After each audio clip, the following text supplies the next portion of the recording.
if you want to start taking your natural hair seriously, if by the end of this year, 2022, this is September 2022. So if by December 2022, by the end of December 2022, you want to see a difference in the length of your hair, you want to see a difference in the overall health of your natural hair, then you need to listen to me because I've come bearing good news. I have a very simple routine for you today and I want to share it with you. And if you can follow this simple routine consistently for the next 3 to 4 months, then I can guarantee you that you will definitely see a difference in the health of your hair, a difference in the length of your hair. Your hair will definitely increase in length if you can follow this routine consistent. Emphasis on consistently, because if you don't follow it, you won't see any results. So let's get right into today's video. So before we get started, my name is Doyin. If you're watching me for the very first time, and I create natural hair, lifestyle content, vlogs, and also personal development content on this channel. So basically, as I'm living, as I'm growing, as I'm doing this thing called life, as a young adult, I am sharing it on this channel. So you want to subscribe to my channel so that we can do this life thing together. Before we also get started, I want to tell you guys that I am not a trichologist, okay? I am just a natural hair enthusiast. I happen to have read a lot about natural hair and I researched a lot about natural hair, and I've been growing my natural hair for like five years or 6 years now, okay?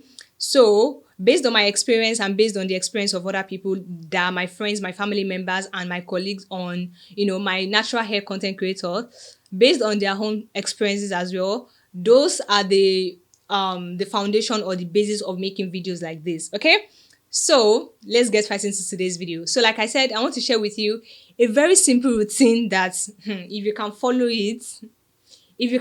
it, you are definitely going to see an increase in the length of your hair.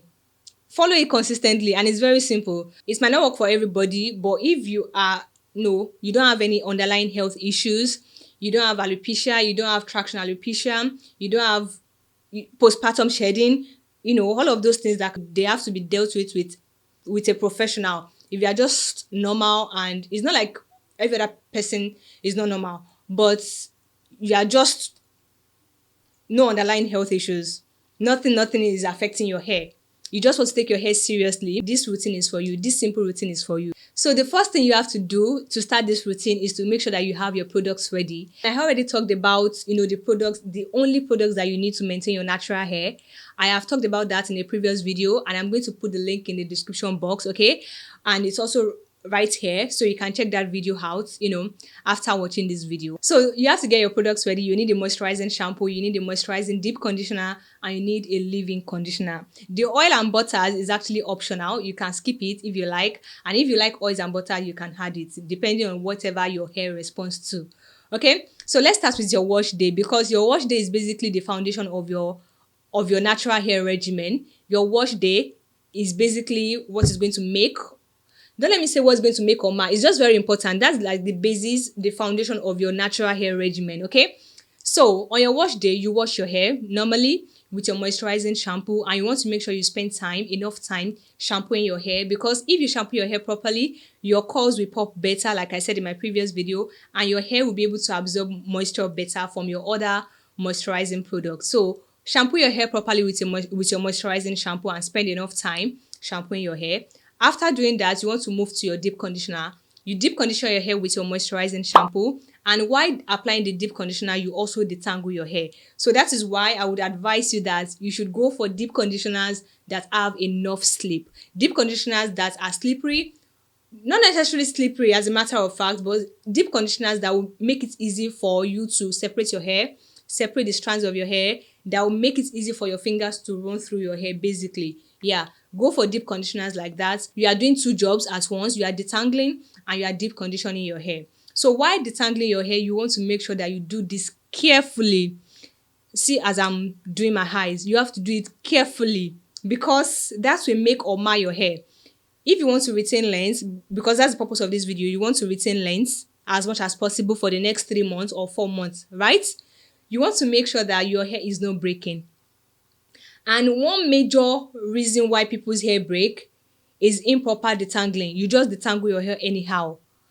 You have to detangle your hair with peace of mind, with ease. You have to detangle your hair with so much patience. You want to make sure that you separate your hair, very well with your own hands, and then you go ahead and use your wide tooth comb.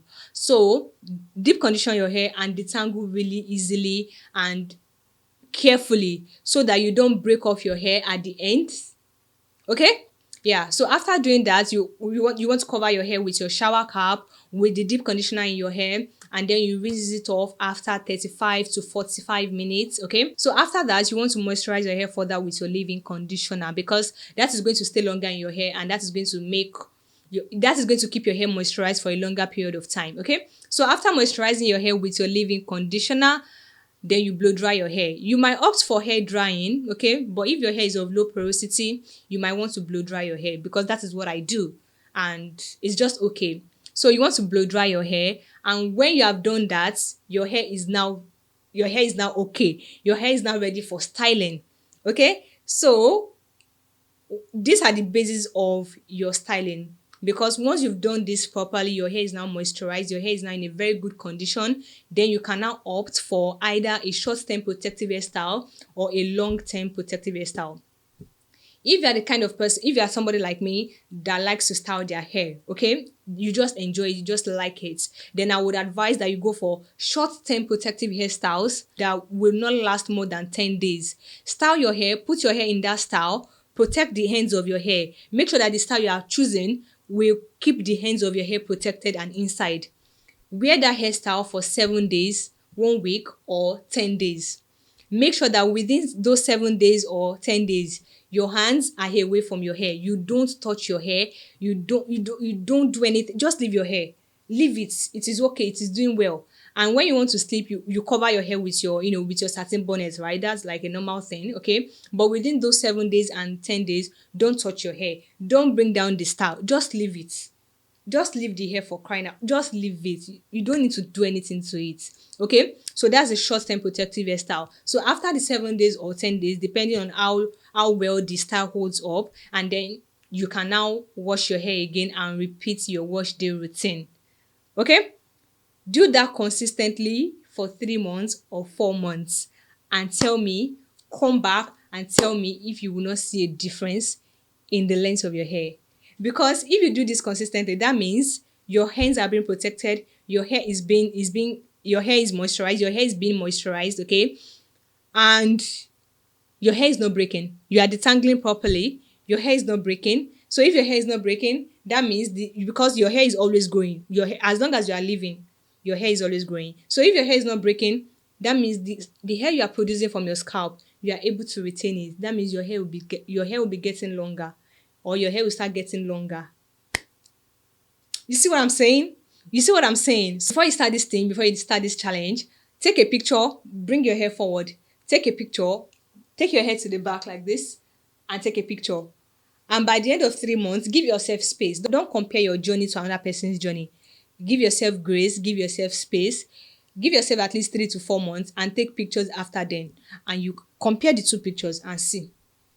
Stick to this routine. Detangle your hair properly, okay? Stick to short-term protective hairstyles or long-term protective hairstyles. I'm still going to talk about long-term, okay? But stick to this routine and see if your hair will not change. If you have been complaining that your hair has not been growing, right? Stick to this routine and see if your hair will not increase in length. So if you are opting for long-term protective hairstyles, if you are not cut out for that, styling my hair every week, styling my hair every 10 days, you are not cut out for it. Good. Opt for long-term protective hairstyles. I would suggest braids. Opt for braids, but make sure that your braids, they are not too tight around the edges, because you can lose your hair. Especially if your hair is very fragile, you can lose your hair along the edges. Do not opt for Ghana weavings that are very, very tight too. Cornrows that are very tight. Don't opt for those ones. Just do the ones that, that will not put, so much strain or stress on your edges. Okay? Now, do that kind of hairstyle, braids, do that. And after 4 weeks, don't carry it for too long.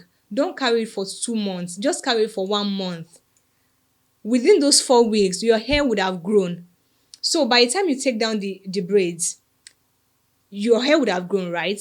But you have to be very careful in detangling that hair, because your hair have accumulated a lot of shed hairs over the past 4 weeks. That means there are lots of tangles, there are lots of knots in your hair already. So you want to make sure you detangle with ease. I would advise that as you're taking down each braid, you are detangling it.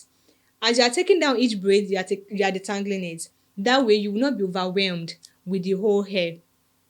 So you want to detangle your braids. You want to detangle your hair after taking down your long-term protective hairstyle. After taking down your braids, you want to detangle it carefully so that the length you have produced, the hair you have produced within those 4 weeks, you are able to see the effects on the overall length of your hair when you are done detangling. So detangling is actually very important. That is like the most important thing when it comes to retaining length. When it comes to retaining length, you have to be very careful with detangling, combing your hair, running your fingers through your hair, touching your hair, all of those things. You have to be very careful. So follow this routine. Even if it is long-term protective hairstyle you want to opt for, even if it is short-term protective hairstyle you want to opt for, just do it like I said. Just follow the thing that I've said in this video and see if your hair will not change. Follow this routine for the next 3 to 4 months and see if the length of your hair does not increase. Because what will stop your hair from growing? Nothing. So you just have to make sure that you try your possible best to follow this routine so that you can retain as much length as possible within those 4 or 3 months. Okay? So like I said, I am not a trichologist. So if you have other health issues or underlying health issues or hormonal issues, if you have just given birth and you are experiencing postpartum shedding, I don't think this is the video for you, because you might need to, I don't know, because I've never experienced it. So I really don't know. You might need to talk to somebody that has experienced it before to know what works for them. If you have alopecia, then this is definitely not the video for you, because there are professional ways of handling alopecia. If you have traction alopecia as well, there is a professional way of handling those type of, hair concerns, and this is not the video for you. I am not the right person for you. Okay? And what else? If you have dandruff, if you have lice, this is also not the video for you, because shampooing your hair alone cannot get rid of lice. You have to seek professional help. If you have dandruff as well, shampooing your hair alone might not solve the problem for you. Protective styling alone can, no, they don't correlate. So you might have to seek professional help for those kind of, hair concerns and hair issues. But for you that you don't have any underlying health issues or hormonal issues, your hair is as normal can be. You've just not taken your hair seriously all this while, or you've not had the adequate knowledge to take care of your hair, then this video is the one for you. So just see which one is going to fit into your lifestyle, the short-term protective hairstyle or the long-term protective hairstyle. See which one is going to fit into your schedule and your lifestyle, and look at how your hair is going to change over the course of 4 months, 3, 4, 5 months. Okay, so yeah, that's it for this video. I hope you've been able to learn 1 or 2 things from today's video. If you want to see my full wash day routine, I have the video on my channel. I'm going to put the link in the description box or here, so you can check that video out after watching this video as well. Okay, if you want to see a visualization of everything that I've talked about in today's video. So that's it for this video, and I will definitely catch you guys in my next video. Bye.